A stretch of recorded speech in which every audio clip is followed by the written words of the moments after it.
Hi everyone, welcome to the Introduction to Job Search Skills.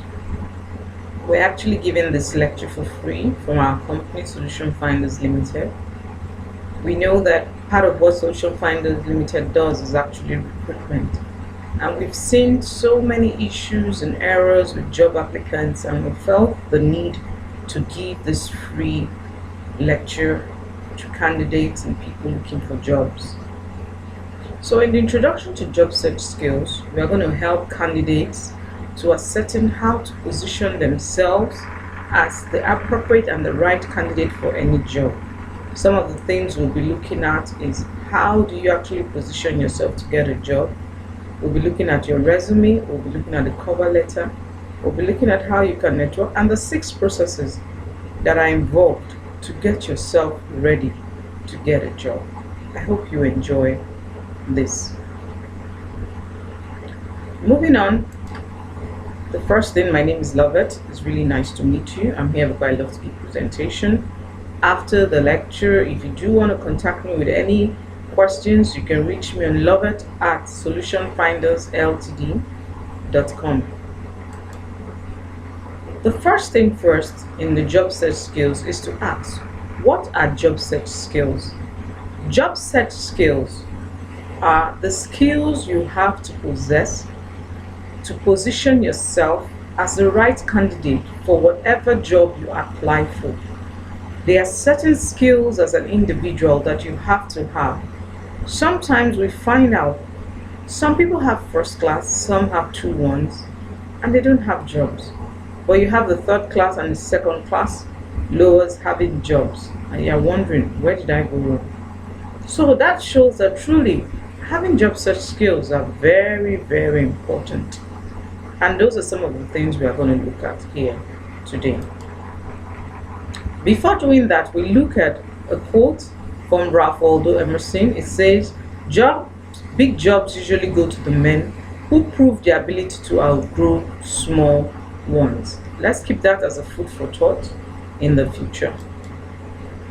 The first process in the job search skills is for you to research. And we emphasize the need for research when we put research. In the first step of researching is to identify what career path and industry you have chosen. Where do you want to grow your career? What industry do you want to work in? You have to make that choice, unless you will go with every wind that blows. And after making the choice of a career path, you can actually look for career counselors. There are quite a number of them that can guide you in the best career path that you want to go in and in the industry that you should choose. You need to then go further to research the current happenings in that career that you have chosen and in the industry that you have decided to choose. Is the industry already fully matured? If you get into that industry, the possibility of you growing there, is it limited or is it very large? And also in the career path that you're going to, is that particular career of no relevance anymore, or the relevance is reducing and dwindling? Or will that career path position you for better opportunities in the future? These are the form of researches you need to do. Also, you need to get advice from people that are already successful in this field and in the industry that you want to go in. You have to consult them, you have to research and see people that have proved to be a success in the career path that you have chosen and in the industry as well that you have chosen. Preparation is the next process that one needs to go through in the job search skills. And we say in preparing, you have to prepare a well-crafted cover letter, you have to prepare a value-adding resume, and also in preparation, you have to rehearse your interviews. We will speak more on cover letters and resume in the next slide, and we will tell you how important it is. Should you just have one type of resume for every job you apply for, or one type of resume? If you're going for an interview, do you just get up and go? Oh, I have an interview today, I just get up and go. What exactly and how should you prepare in getting a job, in searching for a job? These are 3 important factors that you must prepare towards. the way your cover letter is framed and fashioned, the way you have also created your resume, and also how well you are prepared for your upcoming interview. We'll look at resume and cover letters here, and we ask ourselves two questions. Do I need both? When I'm applying for a job, the answer is yes. You need to have both. Even if the company or the agency you're applying for the job through does not request, it is needed. Most times we see applications whereby people just send in their resume or CVs, as it's commonly called, without even giving a cover letter. And then you see someone who has taken his or her time to give us a good understanding of who he or she is. If you were a recruiter, who would you choose? The person with a well-detailed cover letter makes the job easier to know who that person exactly is. The second question is, should it be a one-size-fits-all? The answer is no. Do not just have one general master CV and one general master cover letter. It does not work. We've seen situations whereby we advertise for a personal assistant and then you get an engineer who tells you that what he does is go off-site and does a lot of engineering work. How does that fit with what he has applied for? But if he had come to tell us that in his job functions, he also manages things that a normal personal assistant will do alongside what he does in the technical bit, then that will be relevant to the job he has applied for. In looking at the resume content, what should be contained in my resume? First of all is for you to think of your resume as a verb. A verb, as I said, is what? Is an action word, is a doing word. So your resume tells us what you are doing presently and what you have done. That is how the resume should be fashioned. Let it show what you are doing or what you have done. Don't just write, I'm the secretary, and that's it. Show us how you are a secretary, how you go about doing your secretarial job. That is needed in your resume. Another thing is the resume could be fragmented, which is a normal case, and sometimes some of the things you're writing and highlighting could be put in bulleted lists so that it looks very organized for us, in points and in bullet lists, well arranged and articulated. Another thing we would expect from the resume content is that it should qualify and it should quantify your experience. We have someone that will tell us that, oh, I'm a customer service person and I will use my skills to impact your organization. And we ask, in what way? If you had come and you tell us that, oh, as the skills that I've developed in customer service, if your response rate before from walk-in customers was 10%, with my customer service skills, I'll be able to grow it to 20% or double it in that same case. And if you now further go and say that while I was in company ABCD, I also used these skills and their initial response rate from customers was 5 and I took it to 20%. That is what we mean by qualifying and quantifying your experience. Another thing is that no form of errors. Check your CVs, your resume for errors and eradicate every form of errors. If you do not take time to do that, who else will do that for you? Also, write in a clear and direct manner. You ask somebody, what do you do?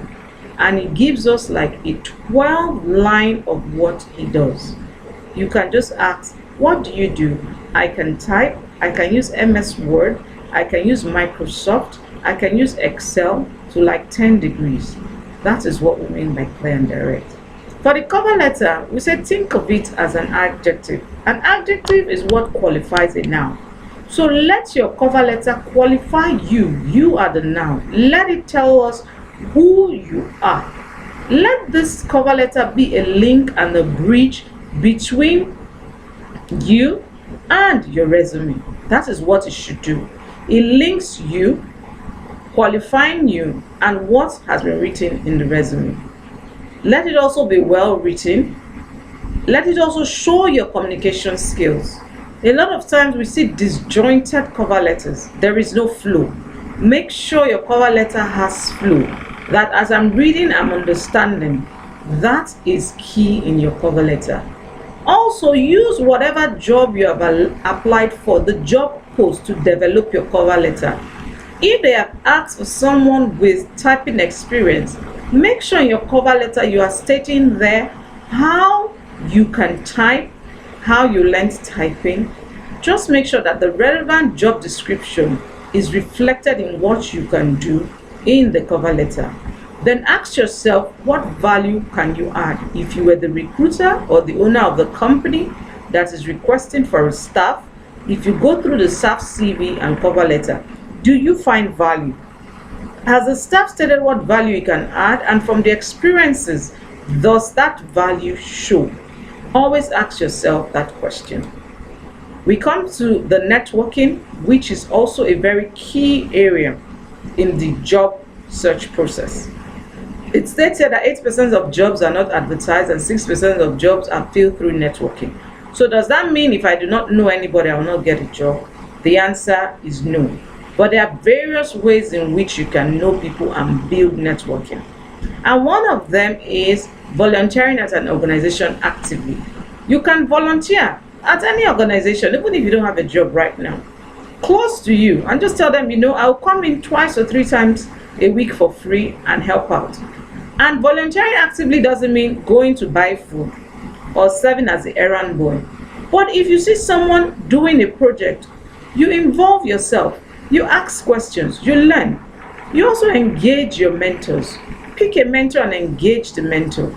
Ask questions regarding what you have come to learn there, so that you can gain experience. Make appointments. You can have somebody's email and send them an email and say, oh, I'll be really interested to come in and learn some few things from your wealth of experience. And I'm very sure they would give you that privilege. Also bring a list of questions. When you were coming to listen to this particular slide or presentation, did you have questions in mind to ask? Or you just came, let me hear what they have to say. Bring questions that will be relevant and that will help you in getting to where you want to be. Also write. A pen and a paper are very key tools for you to help to remember. Write down whatever answers your mentors or whoever it is you are learning from is teaching you. Also follow up. Follow up, follow up, follow up. Call regularly, check up on them, see how they're doing, see if you're in the right track. Tell them to appraise you and see if you are getting in right. And we say hashtag, remember that in networking, you are asking for information, you are not asking for a job. We now also said the interview, which is the final stage. Congratulations, you made it to the interview. What next? First is know that it is like an oral examination. An interview is like an oral examination, so prepare and research. Sometimes you have written exams for interviews before the oral. Make sure you go online, get some free GMAT, GRE tests and exercise yourself in them. So prepare, research also about the company, research about the directors, research about what the company does and the future that you think will be in that company. Also take interviews like a first date. If you're going on a date with a person for the first time, you would obviously want to look good. The same thing with an interview, make a good first impression. As I said, dress the way you would want to be addressed. We also say what is there in the future. The first thing is, now you have the job, keep updating your master resume. Do not stop there. You get certifications, you add it. Keep developing yourself as well. Look for courses that you can register and develop and grow. Also keep up the networking. The dream job is on its way. Do not stop. Continue to update your resume as you add more skills, roles, and you change jobs. Keep developing yourself. Look for courses that you can take, both free, online, paid courses, and keep up with the networking. Continue in the networking process. Thank you very much. I hope this has been helpful to you. You can go ahead to ask me any questions. You can email me as well. You can also chat with us on our site. You can also speak with us on our Facebook page. Thank you very much.